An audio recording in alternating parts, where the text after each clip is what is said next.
All right. So today we're going to be going over how Brett acquired a gym business. This is going to be very informational. You're going to want to hear this. You want to own a gym? You want to own a gym? They want to. That person wants to own a gym. All right, bro. Who wouldn't want to own a gym? You know what it's like owning a gym? We lift all day. We drink pre-workout. And then we just, hi, welcome to the gym. Let me sign you up. Gym. It's a great time. Great time. It's a great time. Test out equipment. And we're DJs. And we're DJs. We're DJs. Most people don't like the music, but we like the music.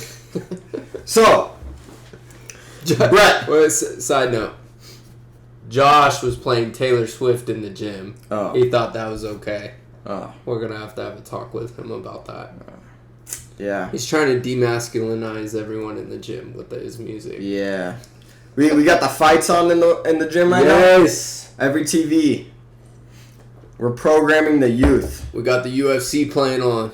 All right. Yeah. So, if two people in a cell throwing bows at each other, blood flying, teeth breaking, shin bones shattering up against skull bones, doesn't get your workout going, I don't know what else will, man. Oh, yeah. That's why we have the fights playing. Yeah. But let's get into this right now. Brett, take us through how you managed to acquire such a beautiful gym business. So the first thing that I did was I rely heavy on this quote, okay? And this quote is you have to be willing to do what others don't want to do in order to have what others will not have. And what I mean by this is this whole come about owning a gym thing. If I could break it down in steps for you.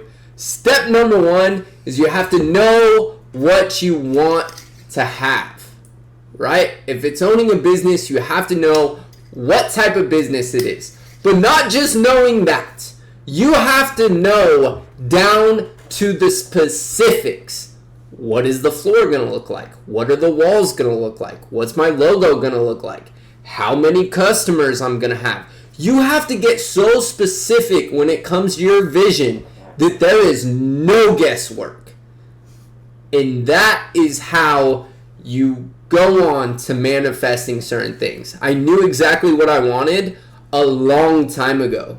This whole gym business came about when I was a teenager, like many years ago. So I knew what I wanted, what exactly I wanted from a long time ago. I knew what gym model I wanted. I knew what members I wanted. I knew these specific things. Now, step number 2 is you want to, what I did was I went to that gym and I went to the owner of that gym and I simply asked them, hey, I gave them an offer that they couldn't refuse. I said, hey, I'm willing to work for free in the mornings to learn everything there is to know about running a gym business. I will volunteer my time. I will work really hard in exchange for your knowledge as to how to run a gym. So I did that. I did that for probably a couple of months. And now you have a gym. And then, now I have a gym. It was that. That's it. That's it. That's how you do it.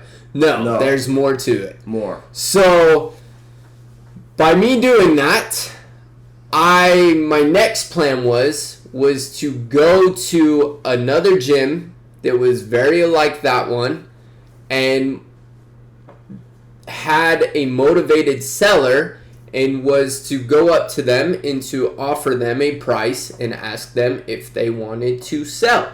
Now, fortunate enough for me was I don't want to say at the right place at the right time, and I don't believe in luck because I did work really hard and I still went up to that person and I asked them to work for free and volunteer my time.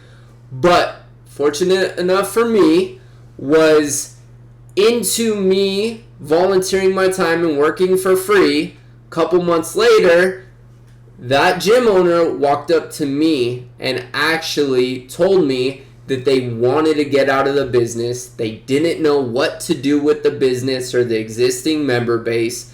They didn't know if they should sell it to a rival gym. They didn't know. They didn't know who to give it to.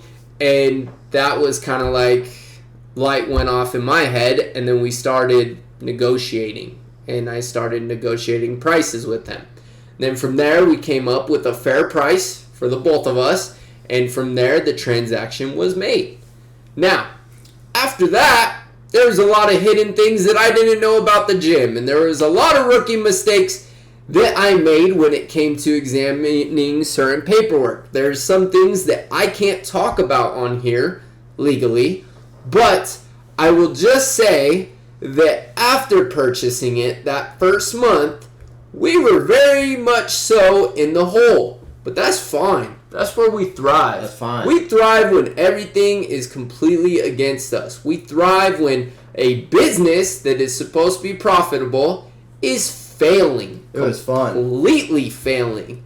Because then that really tests us. And that shows what we are pretty much made of. So, point number 3, I think it is that you have to be willing to just go the distance and work every day and just really prioritize this business, because you are up against titans, okay? You are up against other gyms that have nationwide level marketing. And I'm not telling you this to stray you away or anything, but like, you cannot take a day off.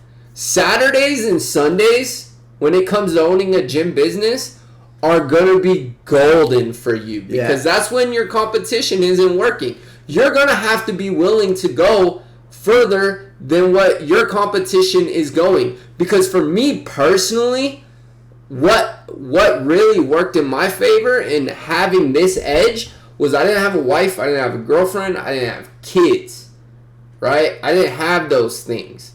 I'm just young. I have time, and I have the weekends. I don't need to go out and party, right? Some other gym owners, some of my competition, they have a girlfriend, or they have bills, they have other cars, they have other expenses, right? When I was starting off, I didn't have any of that. You need to understand that when you're entering the industry, you're going up against people that have been in the industry arguably their entire life. They have information that you don't have. So you must be tenacious enough to grab that information and find out all those things by trying things. Right, and you have to be very innovative. You also have to do things that other gyms aren't doing, or other people, like I said, don't want to do. Something that worked really well for us, and I'll just give it out there, is when we market, we say that you could come and try us out for free. You get a month for free to try us out. And that is completely legit. And we have people come up to us and they say, wow, like, we can really try you guys out for free. Like, you're not going to pull something over our heads. You're not going to charge us or anything like that. And it's like, no, we're not. And we have other tactics that we're utilizing to make even more money and grow. But I guess that's step number 4, is that you have to be innovative, and you have to learn everything there is about this business and then add on to it and differentiate yourself in a different way. So that's what really helped me out when it came to owning my gym, turning it around and making it a successful business. I also highly recommend that you learn these fundamentals. But when you're learning all of these things, you learn it in step number 2. That's when you have your mentor. When you're learning from your mentor, you learn what prices work, what marketing works, what doesn't work. So with that in mind, understand that you must be tenacious, and you must do things that you don't want to do because you don't see the benefit of it. Brett, he saw the benefit of acquiring the skills to run a gym. Did he know that he was going to get a gym for sure? Was it guaranteed for him No, it wasn't. It was in my mind, but that's a different story. It was in your mind. But in the all reality, it wasn't for sure. You're right. It was for sure, like mentally. But right. So you must do things that. But to other people, it's like, you know. Yeah, to other people, they're probably why are you volunteering your time? Why are you? I had someone actually tell me that. They're like, why are you working for free? You have a degree. Why? And Brett's like, oh well, I want to learn about the gym. Yeah. And now look at him. He owns the gym. Ask me how the gym's going. How's the gym going? It's going great. Oh, that's good. It's going great. And do I recommend owning a gym?